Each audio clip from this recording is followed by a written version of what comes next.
ஒரு கிரேடு நாட்டு தக்காளி நாற்று பிடுங்கிட்டு போய் நட்டேங்க. 8 பாத்திக்கு தான் வந்துச்சு. இன்னும் 10 பாத்தி மீதி இருக்குது. சரி அப்படின்ட்டு மறுபடியும் வந்து பிடுங்குறேங்க.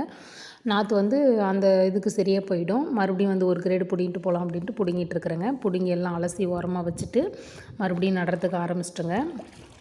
இப்போ நட்டோம் அப்படின்னா நம்ம விடிகாலம் இந்நேரத்துக்கு நடுறது அவ்வளோவா நாற்று நல்லா வரும். தண்ணி கட்டி ஊன்றது வந்து அப்படியே பூவாட்டம் இறங்குங்க. அந்த தண்டு வந்து நசுங்காது.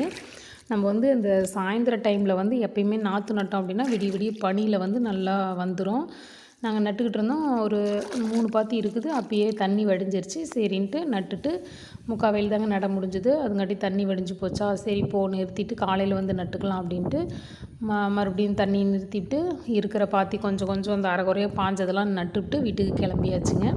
இதுக்கு மேலே வந்து நம்ம காலையில் தாங்க வந்து நட முடியும். காலையில் வந்து ஒரு 3 பாத்தி பாயும். அப்போ நட்டுறலாம் அப்படின்ட்டு வீட்டுக்கு கிளம்பியாச்சு. வீட்டுக்கு கிளம்பி உழவர் சந்தைக்கு ரெடி பண்ணிகிட்ருக்கோங்க.